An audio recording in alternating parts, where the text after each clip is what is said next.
As we wrap up this season of the Inspired podcast, we're asking the question, what does it really mean to live inspired? So often we chase motivation or wait for a big life-changing moment, but what if God's invitation to more is already in front of us?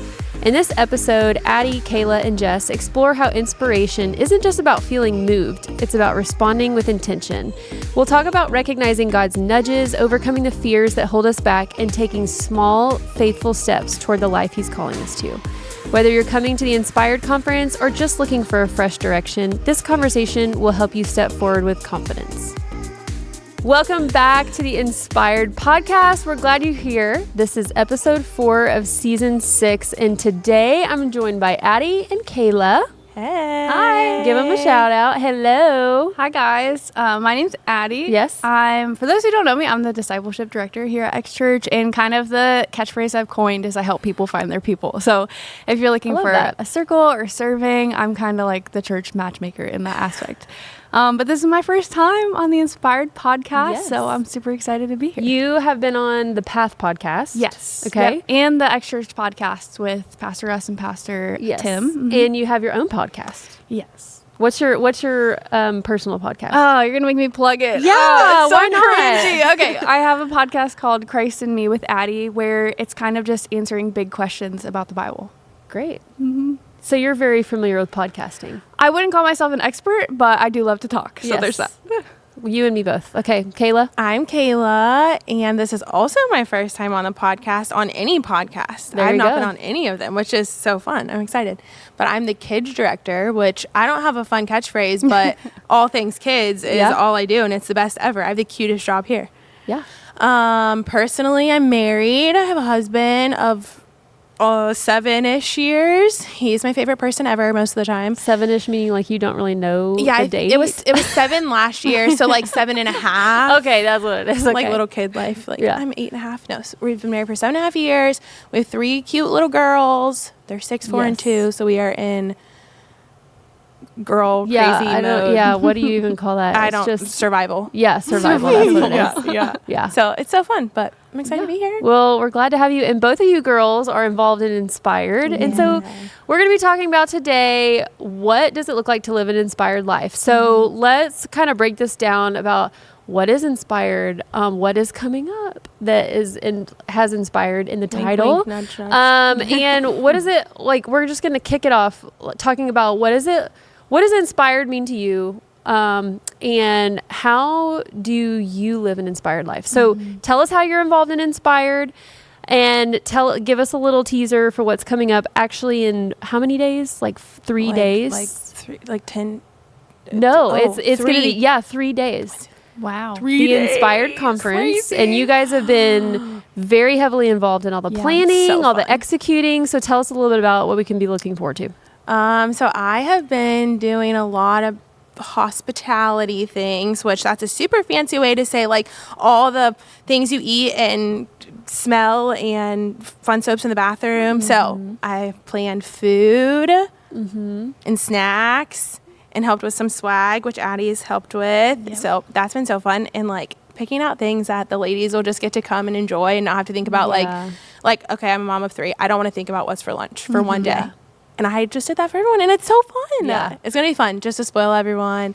Sweet treats and fun coffee at the conference. That's what we're talking about if you haven't picked up on that yet. Yeah. So the Inspired Conference, we always have roast. That's a little teaser. It's coming back, and we're so excited. Everybody gets so excited about it. Oh, my gosh. Roast is the best. It is. It was the best like mid-conference pick-me-up. It really is. The little coffees. So many people have been like, is it coming back? And I'm like, so fun. So I help out with the environments team. So all of the like cute photo ops, all the little inspirational murals, things like that.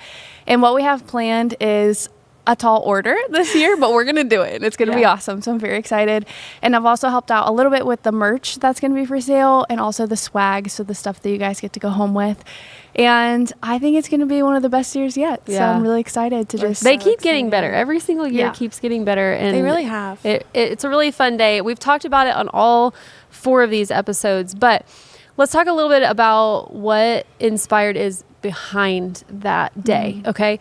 So that day is planned to be this high energy, high octane event where we are all gathered.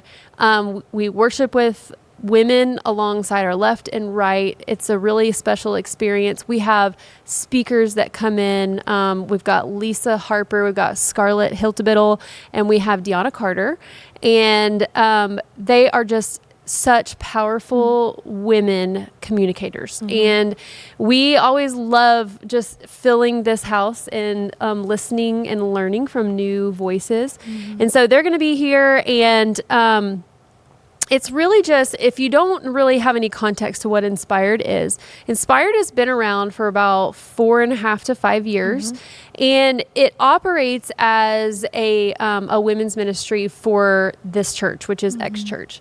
And 4 or 5 years ago, there wasn't really a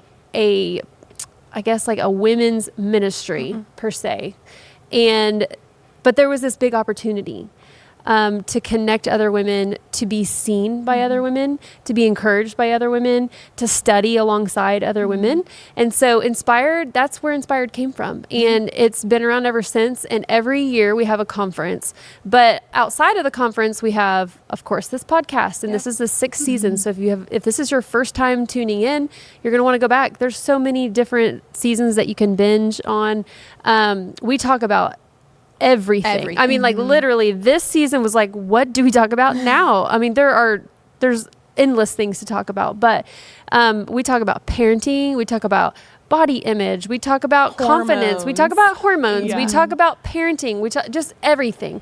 And so that is one arm of Inspired. Another arm is our circles. So we have Inspired Circles. Addie knows a lot about this, and she's the discipleship director. And they are women-specific circles. So if you join one of these Inspired Circles, you're going to be surrounded by women. And the cool thing is they all kind of study something different. After the conference, we really try to do one study. Is that still the case this year? Yeah. So this year we're doing a Lisa Harper study, and it's going to be great. And we have quite a few new leaders stepping up to just kind of create that community for the women in our community. So I'm really excited to see people who have maybe never stepped into a circle before, just kind of taking that first step, because something that I say often is sometimes it takes like that first uncomfortable step to find comfort in new friendships. So I'm hoping to see that after the conference. Those are always so powerful, because I think, so an event like the Inspired Conference is a one-day thing, but we really do believe together with Inspired that the transformation can happen in a one-day event, but it's more likely to happen in the everyday normal interactions that we have with one another. So that kind of kicks us off into like talking about what does it look like to live an inspired life. So I want you guys, let's start talking about what does it look like to live an inspired life beyond just a big event or like an emotional high, or, coming out of camp or coming out of a conference or a Sunday morning. What does it look like to live an inspired life throughout the week?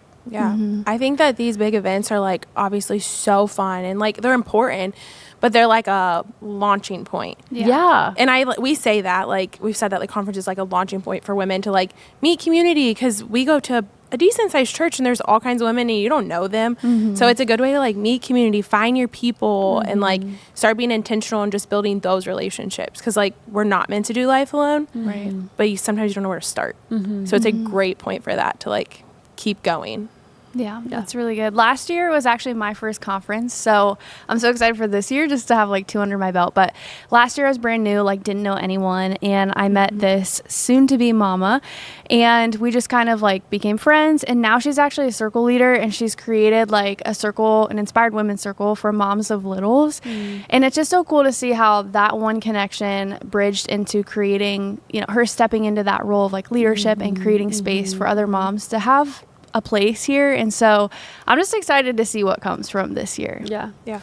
Okay, so what does living an inspired life look like in your everyday? So you talked about some some relationship community aspect, but what does it look like for you individually, for us individually, to continue to seek and have encounters with God outside of a day that's designed to really have like a great worship, great speakers, all of that? What does it look like during the week? And what can we do after we come out of the conference? I feel like it looks different for all of us. Like me personally, I have littles, 2, 4, and 6. Our mornings are chaos. They're not. They don't even exist. No, it's like I open my eyes and they're like, "Can we watch a show? Can we have cereal? Let's go." So like I don't wake up and have like this amazing quiet time with God that I just get to like hear like I hear screaming kids in the morning. So for me, it's like taking small moments and being intentional about them to like, I have time in the car once I drop them off to like breathe and listen and play worship music or have a moment where I can just be like, okay, God, me and you today. Like, but I have to be intentional about that because other times I'm like, oh my gosh, what just happened in the last 2 hours? Yeah. So or like in your quiet time, in your like silent time in the car, you could turn on a podcast. Yes. You could like listen to anything, other artist. Anything. Yeah, so many options. So just being intentional about like the little bit of time that I do have that it's like calm and no one's touching me and asking me for things, to like have that time with God and have that time that's like setting myself up for the day and what's to come. Because if I don't, then like to be really honest, the day gets away and then I leave work and I go pick them up and it's chaos again. So just being super intentional about taking the little moments throughout the day has helped me a lot. Yeah. That's so good. Yeah. I don't have kids yet. I'm expecting, but I don't have them outside the womb yet. And I have a little bit more of that quiet time for sure. But for me, it looks a little different because I have to take the mundane and make it meaningful. So kind of like what you said about taking those little moments, because I don't always feel inspired. Like if I'm being super honest, if I get too stuck in the rut of routine or feel like I haven't had like a vacation or something that like shakes up the routine recently, I can start to get a little like mundane and I don't feel super inspired. So what that's looked like for me is just never losing sight of like gratitude and the awe and wonder of God. Yeah, that's so true. And that's how I intentionally live like an inspired life, is just constantly reminding myself of the gift of like life and breath in my lungs each day. And just like we said, there's like that conference high, but when it fades, maybe like 6 months in, I try to go back and read like maybe what I journaled during the Inspired conference, or verses that I wrote down, that the speakers shared, just to kind of get that refreshing, inspired feeling again. Yeah.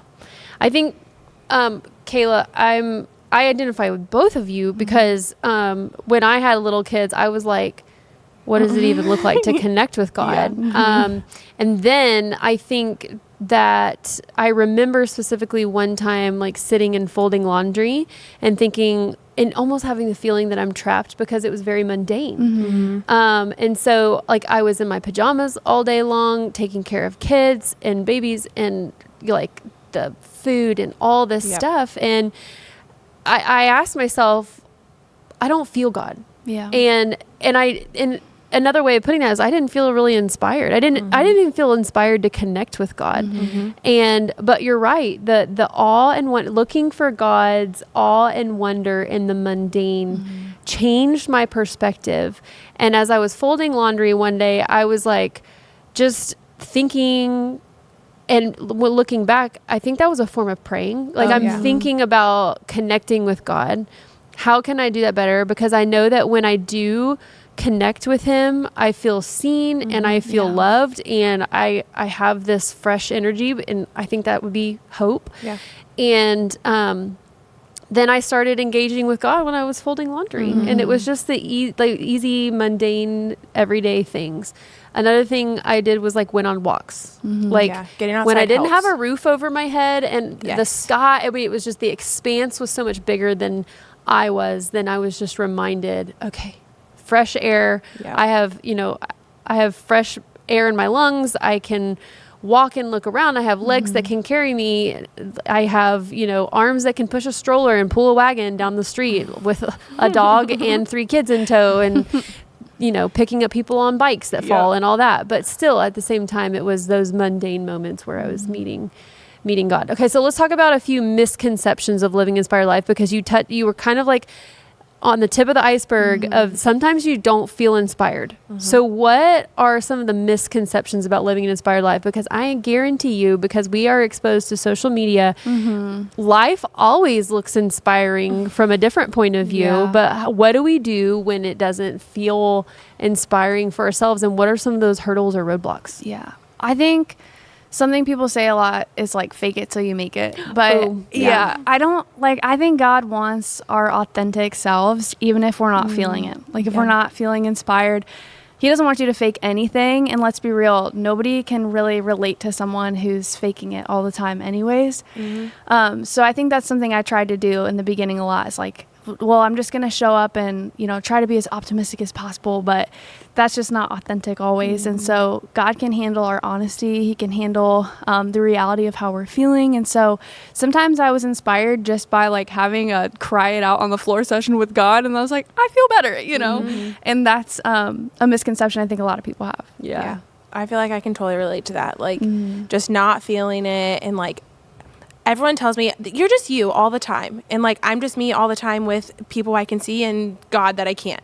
Like if I'm not feeling it, then I'm just like, whoa, like I can't do this today, and I can't fake it because I don't need to, because that I'm falling apart, like but you can help me and you can be there. So like I am not always inspired, and I've like seen that like even when I'm honest and open and like, okay, God, I don't know how to get through this, or like everything's looking down, and he's like, oh, I got you. And then like someone will say something or something will happen, and I'm like, oh, like there it is. Like that's what I needed to like reignite that spark to get going again. Yeah.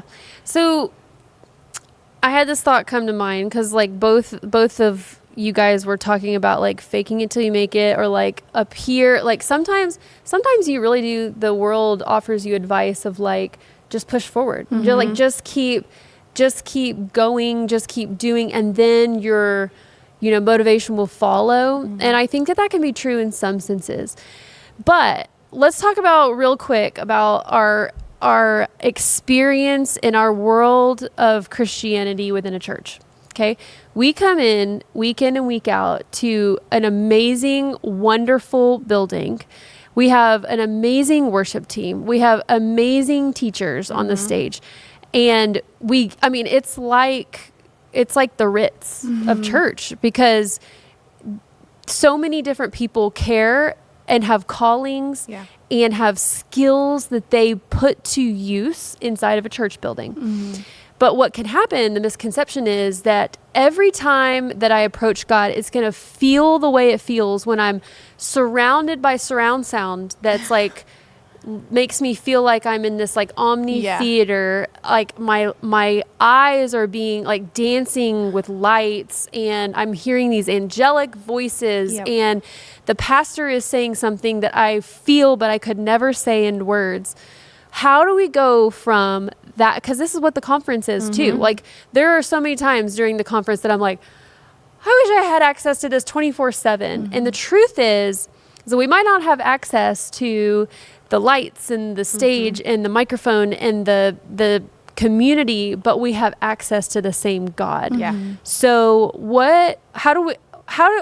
because my question is, I have wrestled with that a lot for many years, of expecting my encounters with God to be like that I have in a large group gathering. So what do you do with that? That's a great question. I think it's easy to experience God like in those highs, like those situations where there's been a very intentional atmosphere built for you to have this deep and meaningful relationship with Jesus and God in community. But then I also learned how to find God in my low moments too. And I would even argue that some of those low moments where I was actually just sitting in the isolation of my room, where I just felt the presence of God so heavy in my life, have been some of the most impactful and meaningful. That's right. But it was kind of those conference situations or those high situations that taught me how to be receptive to God when I was alone in those low moments. And so I was thankful that I exercised kind of that muscle in the high moments to then be more aware of God's presence when I was alone in those low moments. Ooh, I like that. Yeah, it makes him like a little sweeter. That you're like that big God that showed up for 400 women in this room like can meet me wherever I am, whatever I'm going through. Yeah. Like he's right there. It's the same. It's the same God. Yeah. So like always remembering that, like he showed up and he moved big. But like when I'm falling apart in my bedroom, like feeling all my feels, like he's still right there and he's still just as big and cares just as much. I feel like just reminding myself of that has helped so much. Like parenting's hard, and being like, okay, this big God that created these sweet, sweet babies, like gave them to me for a reason, and he's got me, he's here, like he's big and he's great, but he like loves me on a small level too. Like right where I'm at, he'll meet me. So yeah, I always say there's been times that I see a friend going through a dark night of the soul, or I see a family member that's really struggling, and I can't, like at that moment I might not be, and so there's times when I feel a little bit of like contemplative before God, of like, how can I be just feeling so much hope and be inspired right now, but I see a lot of people around me that are hurting, and in reconciling that with the truth that God is the same to me as he is to them. And so I found myself before, as I'm like sitting in a row, like doing worship, like listening, receiving worship. And as I'm singing these words, I envision myself like putting these into a piggy bank, because I might not need them now, but I might need to draw on them later. So like what you said, it's like those highs or those events, those big events or those big encounters then become part of our bank, a storage bank for us, so that when we are in a desperate need and then we do find ourselves in a very low time, then we can draw on those experiences of saying, I know he's met me there before. I've seen him move like that before. And so what's to say that he won't do that again now for me in this singular moment with just me, one person. Right. But I think sometimes we forget that God moves like that. Yeah. Because we're so, our eyes and our senses feel so much. When God does move, it's usually a lot of times it's in the presence of lots of people. But like you said, some of my most, I wouldn't say rich encounters, or probably just the most formative encounters with God have been by myself. And it hasn't been this loud, like, I just feel like God's telling me this. It's like a whisper. And I can remember specifically like struggling and like really just not feeling like I'm measuring up in any of my circles. Like I keep hitting these walls and like I'm not good enough, or like whatever. And I remember God just in a whisper, just inside of me, feeling like, you're enough for me.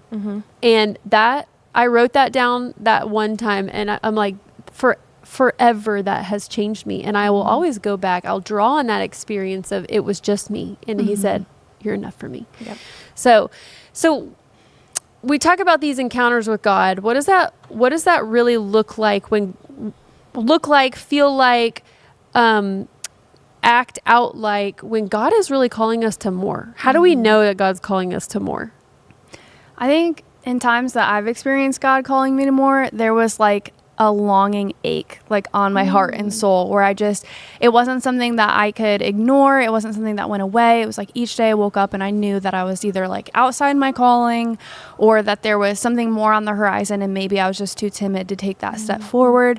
But it just became this thing that I couldn't ignore, that I knew was the Holy Spirit nudging not just my life and my heart, but like my soul into something else. And they've just been like nagging, basically, feelings that I can't argue away. We talked about that in last week's episode, like making big decisions is really noticing the interior movements of the Holy Spirit. Because a lot of times we have so many things that can distract us. And we have like so many things that are in front of us that we have to do, it can be easy to either numb those feelings and not be aware of them, or to just push them aside and be like, I'll deal with them later. Mine has always been some kind of physical response. Like, not that I'm nervous, but you know that like my heart's kind of racing. I maybe like my palms are sweaty, and you're just like, I think that's the thing. That's the thing I need to be doing. You're like, no. And like, it won't leave my mind. It won't leave my mind. Or I've like had people be like, have you ever thought about this before? And I'm like, how did you know that I was thinking about that? Like those little nudges, and like my community is great and I love them and I'm so grateful. But like just having people that have like pushed me to do that. Yeah. And like accepting that, like, oh, you see something that I don't see in myself has been hard, because that's hard to like accept things from people when you're like, oh no, I could never. And they're like, no, I think you could. So that, and just being like, okay, we're doing this, me, you, and God, let's go. So what are some instances? Because like, so you named the feelings, the like the inklings, but what are some like specific times where you have really felt like God is calling you to step into something different, or step into something more with him, or something just out of your comfort zone? I think I can relate this back. When I was growing up, I lived in small town, rural Ohio, of like more cows than people. And so I just couldn't wait to like get out of Ohio. And I was like, I'm going to move to like LA. I'm going to go to Chicago. I'm going to go to Florida. Like I'm going to go anywhere but here. That's cooler, you know? And so I did. I tried Colorado. I tried Chicago. I tried California. I tried Florida. And it was so funny that God Dang, sent... that's a lot of places. I know. How long did you live in each one of those places? A couple years, like 2 wow. to 3 years each. But God sent me back to Ohio each time. And I remember each time that I came back to Ohio, like for example, Florida, there was a hurricane that happened in 2017, destroyed all my stuff, had to go back home to mom and dad, you know. But each time I came back to Ohio, I felt like such a failure at first, because I almost was like right back where I started. But then I stopped and I listened and I was like, what is God trying to tell me? Like, why have I come back here each time after making efforts in my own strength to go anywhere else? Why has God brought me back here each time? And so I allowed myself to just kind of sit in the peace of the return, kind of like the prodigal son, prodigal daughter. And finally, like in hindsight, it all makes sense now. But once I kind of leaned into what I felt like was on my heart, and that was to stay in Ohio, life here just kind of started to make sense and work out. And then I gave my life to Christ in Ohio, met my husband in Ohio, like got my first home in Ohio, all the things. And so that's probably the biggest instance in my life that I can think of. Yeah. And those were probably just like little nudges that... Yeah. A hurricane was a big nudge. Yeah, that was like kind of a, okay, get out of the state. Like, Time to wake go. up. I got it.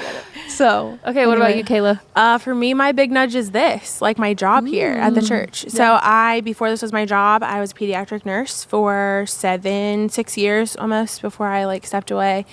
I started here working, and I like was like, I could never work in ministry. Like I grew up in church. Like I did church my whole life. Like that's just what I did. But then I got married and we had our first kid, and we were like, okay, but like why do we do this? Like why do we go to this building every week and sing songs and listen to someone talk? That's a good question to ask. Like why? Yes. Because like my kids ask why.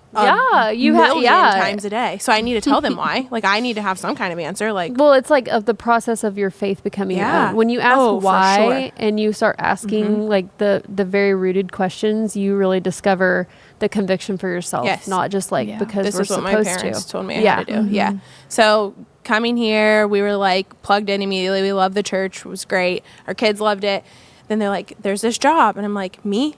Like a whole in ministry, like I'm a nurse and a mom. Like I'm not a ministry person. So it was like around your identity, because you were seeing yourself as like a nurse and a mom. Yeah, I go to church and I love Jesus, but you want me to be in charge of other people and help little kids learn about Jesus? Like that's a tall task. And I was just like, I don't know. And one of my besties, Sarah, was like, you could do this. Like this is you. Like that is you. That job is you. I'm like, I don't know, dude. Like you've met me, right? Like I'm a little silly.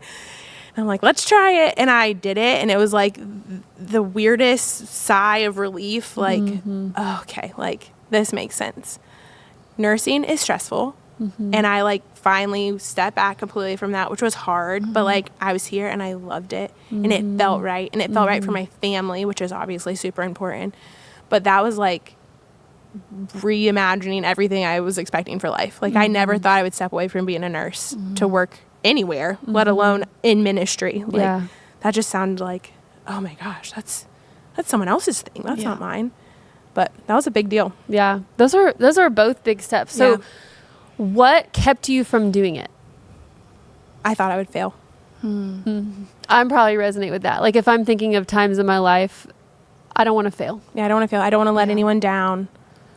I don't want to look like a fool. Yeah, I don't want to look dumb. Like, I need to know things about the Bible and Jesus, and I have to teach little kids that. Like, but that's then a again, big like, misconception. Yeah, that's not it at all. Yeah. Like, I still have to teach little kids about Jesus, but I'm not alone. I'm never doing this by myself. Like, yeah, I did not want to look dumb.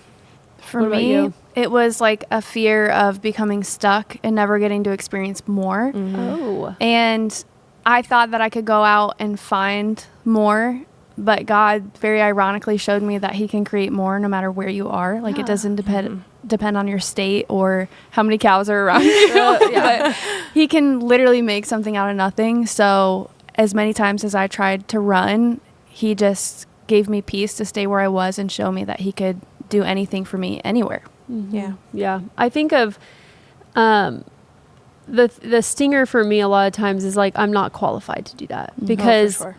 and this is, I've really wrestled a lot with this and I've grown a lot from it, but I stayed at home with my kids and it was something that I really, really wanted to do. And it was something that my husband and I decided that we wanted to do as a family. And, so we, made the sacrifice to do that and I did it. And now my kids are all in school. And so now, and I've told this story before on the podcast, so I'm not going to talk in depth about it, but my kids went back to school and I suddenly had this feeling of that was where my identity was sunk into because sure. I'm like, well, I'm just a stay-at-home mom. And when I started to really understand the words that were coming out of my mouth when someone would ask me, what do you do? And I would say, I'm just a stay-at-home mom. I felt deeply convicted about the role and the gift that God had given me in that. And I would never say that now. No. And I realized it was a personal thing. I wasn't saying that every other person that decides to stay at home with their kids is just a stay-at-home mom, because to them, I would be like, oh my gosh, you're doing such an important job. Like you're instilling truths in them. Like you're face to face with it. All of these things I could tell other people, but in my eyes, I was just a stay-at-home mom. And so when I started stepping into some of, different roles around the church or just different roles in people's lives, I was always plagued by the question, what do you do? Because I'm like, I mean, I'm a stay-at-home mom, but all three of my kids are in school. Like, I didn't know how to justify that because our world operates on doing, not being. Right. And that was the beginning of the work of really trying to figure out of what, like, am I going to be satisfied and content with just being? Because in so many circles, I felt disqualified and I felt inadequate because I didn't have a title and I didn't have I do this. And so it's been a lot of growth since that. But I do think that there's so many different misconceptions that keep us from listening to that nudge, so important nudge, because I'm pretty sure that all three of us would say, if we hadn't listened to that Holy Spirit movement in us, we would not be where we are today. And I think that goes for you, if you're listening, is that nudge that you feel like that movement that God is wanting to move you to deeper relationship and deeper depths with him, listening to that and really being honest with some of the misconceptions of, I don't want to look like a failure. I'm searching for something more, or I don't really feel qualified. Those are all just lies. Yep. Yep. Lies to keep you from your innate purpose.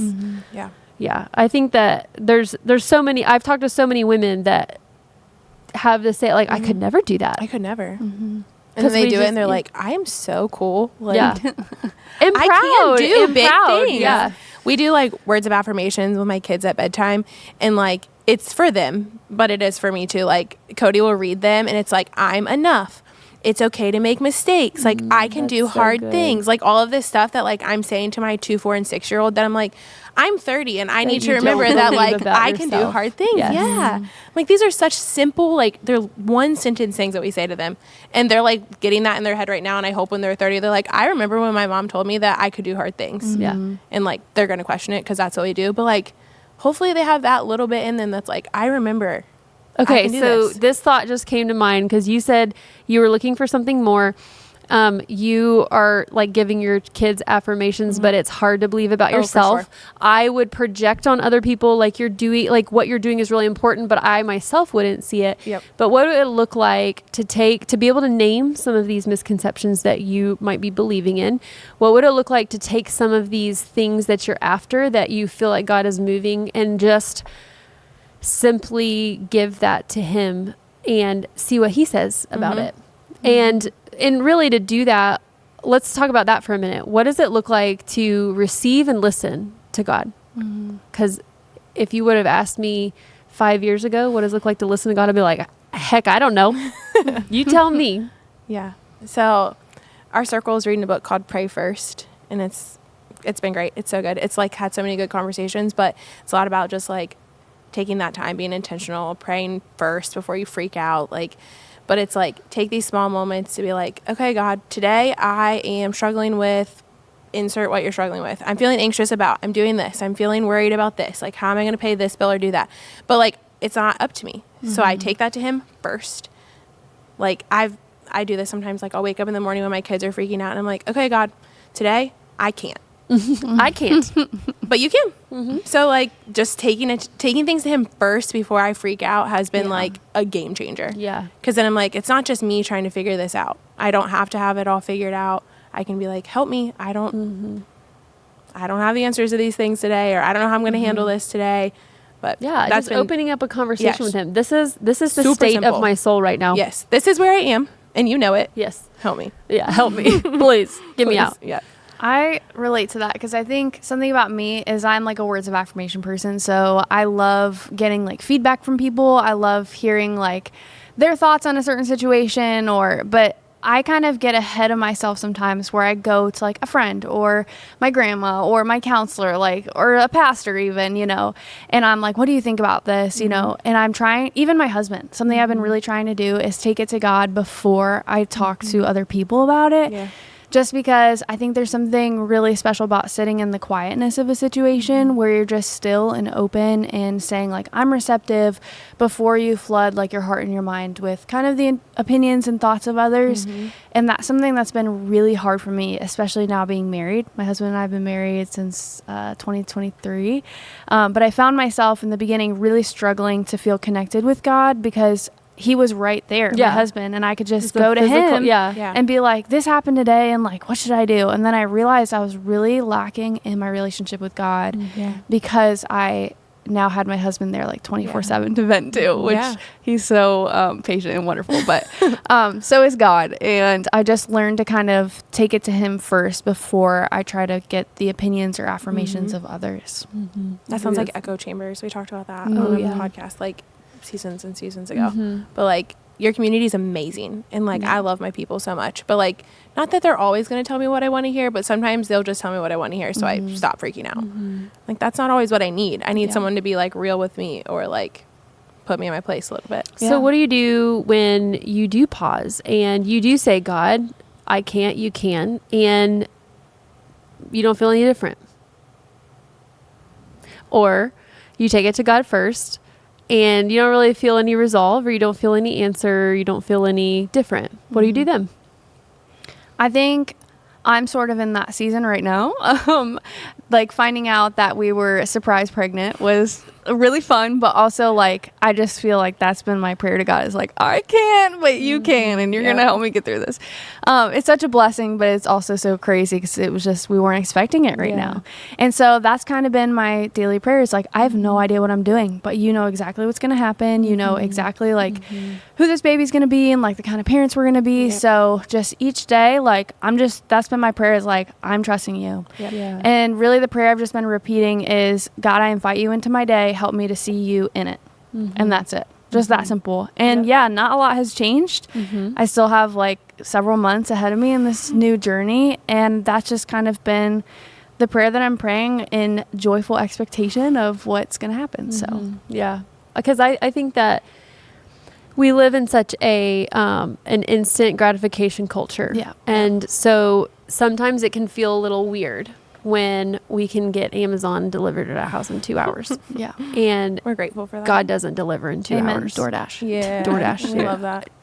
fun fact, I've never DoorDashed in my life. Oh, Well, your house is kind of far. It is If kinda you far. were Your closer, delivery fee would you'd be love it. astronomical. Yeah, that we're only like 10 minutes from Lancaster, so it's not like horrible, but at the same time, like at this point in the game, I'm like, I'm never doing that because I haven't yet, and I'm Yeah, never that's doing fair. it again, or never doing it. But I do think that we live in an instant gratification society, and so my tension is when I ask God to do something, or I ask God to take something, or I ask God to show up, or I ask God to give me comfort or peace, and I don't feel different, then I used to get a little bitter, get a little angry, be like, why? Do you just like sitting and watching me struggle and deal?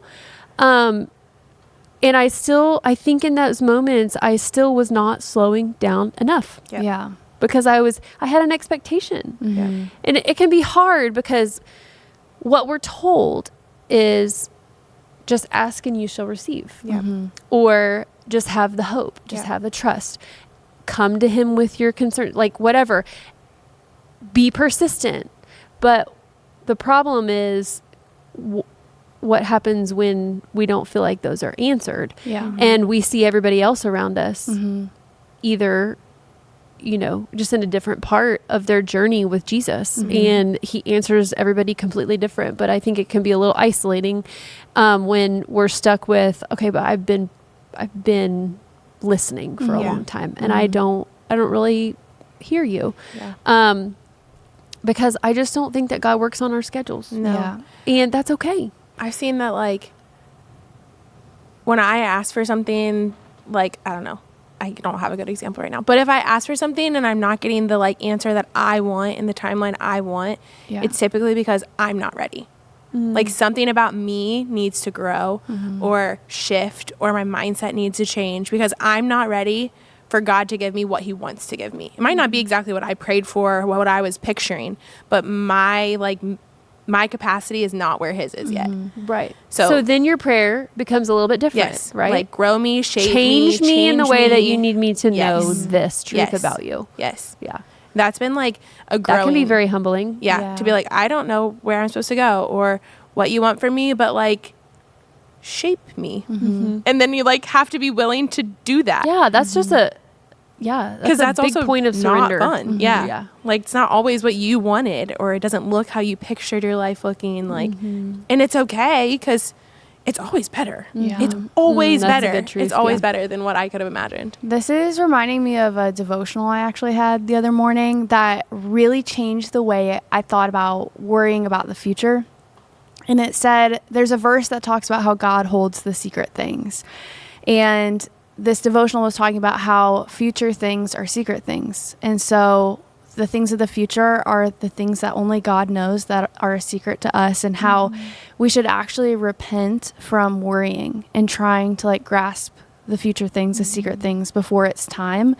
And the first time I read it, I was like, repent for worrying. Like, God, no, like I'm super worried, and I'm not just worried about myself. I'm worried about the little life that's about to come into the world. Like, isn't this valid to like worry about this? But it wasn't challenging the validity of worrying, of having anxious thoughts. It was challenging the thought of losing trust and awe and wonder of a God who can do anything because we're so worried about the future things. And when I read that, it was so convicting and it was so good. And for the first time, I actually did like repent of worrying, which felt weird to do, but at the same time, it was very freeing to do that because I realized it's because God doesn't want me holding on to that. Like he doesn't want me to sit as this anxious little ball. Like that's bad for me. That's bad for the baby. So that devotional really helped change my perspective on future things. Well, and just even viewing that devotional through the lens that he's a good father. Yeah. I mean, because, and I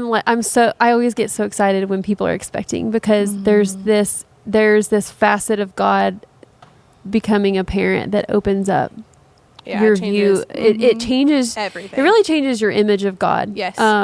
But you're right, because I was sitting there thinking as you were saying this, like my kids, like sometimes they can get it in just this like little repeating cycle of worry about one little thing, and then I'm up here and I'm like, it's it's fine. Like you're good. Like just Yeah. But in their mind and in their lives, they're like, this is a big deal. And I don't think, like, so many times I feel like they look at me like, you don't even understand. And to be able to say, I do understand. You're like, do you know how you got here? Yeah, I see the bigger picture. And to know that God relates to us in that way is so comforting, that he's just saying, you don't need to be worrying about this. It's okay. But it can feel like such a big deal to us. And just knowing that he approaches us in the aspect of how we would approach a child, of we know the bigger picture, and we know that you're going to be taken care of, and we're not going to let anything bad happen to you. Right. And so, okay, so let's skip to the conference real quick, because we've talked about noticing God's nudges. We've talked about what does it look like to step into more? What does it feel like when God's calling us into something greater? Here's what I truly believe in the depths of my soul, is that at the Inspired Conference, there will be moments. I'm not saying a collective moment necessarily, because I can't predict that, but I do know that someone in the chairs will be receptive in a way that God changes their life. For sure. And I think that the probability of that being more than one person is high if we allow him to. And so let's talk a real short minute before we're done here, talking about what does it look like to like literally and physically walk through the doors of the conference. What are some prayers that we could be praying leading up to the day? Some prayers as we enter in, some prayers as we sit by a new person. How can we be taking notes? How can we dissect some of the notes? How can we linger on some of the things that were said? What are some practical tips for people that are going to be coming and joining us on Saturday? I would say come open. Let go of any expectations that you might have of what the day is going to hold, what someone's going to say, what it's going to look like or smell like, or let go of all of that. Just come in like open and willing to like receive whatever that looks like for you, whatever stage of life you're in, like just be open. Yeah. Like even if it's a physical reception, I am not going to have 3 children touching me all day long. So like it's a win. Yes, that's a win. If that's the biggest thing of the day, like no little human asked you to cut their food up. It's going to be the best day ever for you. But like just be open to whatever God has for you that day. And like open in your mind and your eyes. Like similar, like pray that God opened your eyes to see people. Because there's going to be a lot of ladies here that maybe came alone, or they're like newer to the church, or have never been to the conference before. Which is a big step to come alone. It is. It can be intimidating, and like we have a big space, and it's going to be like fun and colorful and so exciting. But like be open to those ladies sitting by themselves to just like walk up and be like, "Hey, I'm Kayla. Like I haven't seen you before. What's your name?" That's going to do so much for their day that you won't even know. Very true. Yeah. What about you, Addie? Something that I pray before every like podcast episode that I do for my personal podcast is I say, God, I just pray that the other person listening to this gets exactly what you have for them today. Like maybe it's a conversation that's completely irrelevant to their life and where they're at stage of life wise, but one verse that is shared or like one part of a prayer that's shared just like touches their soul in such a deep way. And that's something that I've even been praying over the conference, is that every single person, whether they're coming in a high celebratory season or a super low place where they're maybe grieving or, you know, just in the bottom of a pit, that they would receive exactly what they need that day. And so I would pray that for yourself. If you're listening and you're coming to the conference, is just, God, I'm open, I'm receptive. And I just pray that I walk away with exactly what you have for me and exactly what I need from this experience. So maybe that's a new friend. Maybe that's a new verse to hold on to for like the rest of the year. Maybe that's just a selfie that you get that's with the really cool photo ops we're building. A moment of rest, whatever that looks like. A good picture for the gram. Who knows? So I had a good friend teach me one time about a breath prayer. I don't know if you've ever heard a breath prayer, but it deals with inhaling and exhaling, and there's 2 different phrases. So when you inhale, it's one phrase, and when you exhale, it's another. Usually when you inhale, you're naming what you're feeling, experiencing, expecting, and then the exhale is asking and inviting God into it. So for instance, it could be I'm scared to sit alone. God, help me find a friend. So as you breathe in, you're in your mind, not, audibly, but in your mind, you're praying, I'm scared to sit alone. God, help me find a friend. So maybe think of 2 phrases, one that names what you're feeling about this Saturday and one that is an invitation into where God is leading you to. Because I think that's the important thing that I would remember about going into Saturday is that there's an invitation awaiting for you. Yeah. And God, it's different for everybody. And I've been pondering on that question for many, many different areas of my life is what's God's invitation here? Yeah. And that goes for any realm, for any person. There's always something waiting. There's because God does not impose himself on us. God doesn't force himself on us. He invites us into a relationship, which then puts the ball in our court. Right. And the ball will be in our court on Saturday as he's extending an invitation to all of us individually and asking us and inviting us into his presence amongst a lot of women. So it's going to be a super fun day. It's gonna be so fun. If you haven't signed up already, you can still sign up. Yep. You can go to the x.church/events and you'll be able to find the Inspired Conference there. But we're going to wrap up this season. We were just put this season out to kind of get us in the mindset, gearing up for the conference. And so we have seen so many different faces around this table this season, and women who love Jesus, who have a passion for what they do. And so I hope that you're encouraged by each and every one of them. And I hope that you're able to join us on Saturday. If you're not, don't worry. All of these episodes and seasons is for you to digest and to maybe talk about with a friend. Grab someone's number that you see at church. Maybe have a coffee with them. Exchange just your story with them. And if you ever have any questions or you want us to talk about something on our next season of the Inspired Podcast, be sure to email inspired@thex.church. We really appreciate you being involved in this season, and we hope to see you Saturday.